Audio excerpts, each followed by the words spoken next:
J'aimerais vous présenter un graphique que j'ai vu récemment. Un professeur d'économie à Harvard a demandé à plus de 5000 Américains comment ils pensaient que la richesse était distribuée aux États-Unis. Voici comment ils ont répondu.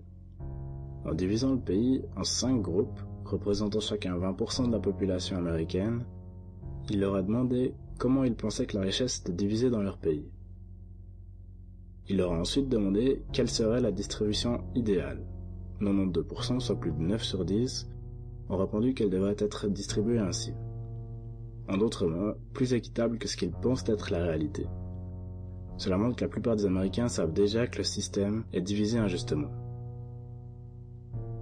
Mais ce qui me paraît intéressant, c'est la réalité comparée à notre perception. Notre idéal est autant éloigné de notre perception de la réalité que la réelle distribution est éloignée de ce qu'on pense être la réalité. Ignorez un instant l'idéal. Voici à nouveau ce que nous pensons être la réalité, et voilà la réelle distribution. Totalement disproportionnée. Non seulement les premiers 20% et les 20% suivants, 40% des Américains, n'ont pratiquement aucune richesse, c'est presque impossible de les voir sur le graphique, mais le top 1% possède une plus grande partie que ce que 9 Américains sur 10 pensent que le top 20% devrait avoir. Hallucinant. Mais voyons ça d'un autre point de vue, car je trouve ce graphique difficile à se représenter.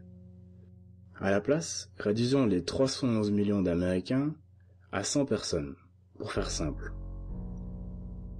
Les voilà, professeurs, coachs, pompiers, ouvriers, ingénieurs, avocats, quelques banquiers d'investissement, un PDG, même une ou deux célébrités. Maintenant, alignons-les par rapport à leur fortune. Les plus pauvres à gauche, les plus riches à droite, une ligne de personnes basée sur leur richesse. On les colore de la même couleur que le groupe de 20% auquel ils appartiennent.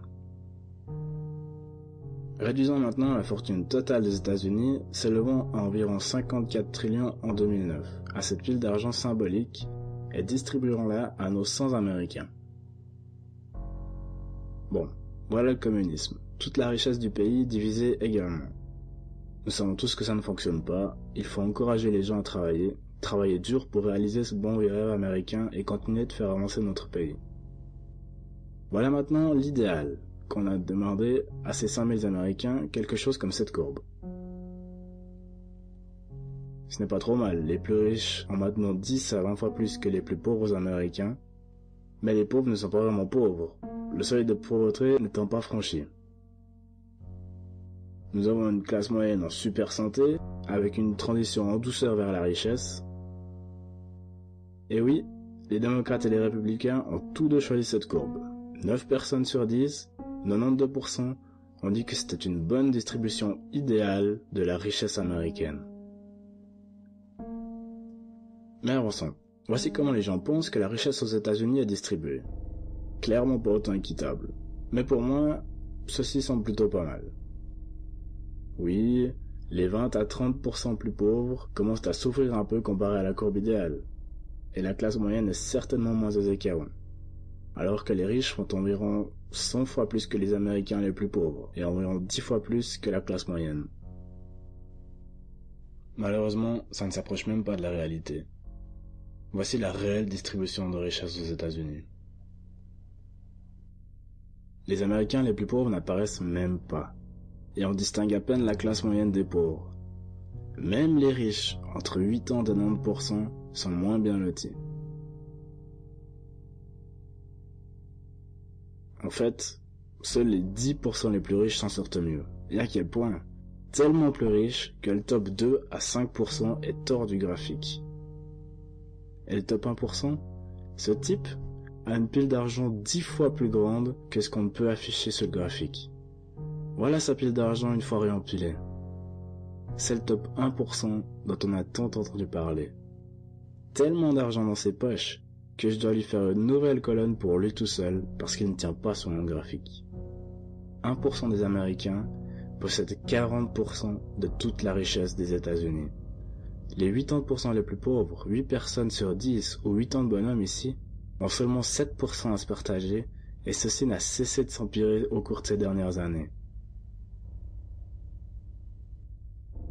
Alors que les 1% plus riches emportent presque un quart du revenu national aujourd'hui, ils ne gagnaient que 9% en 1976.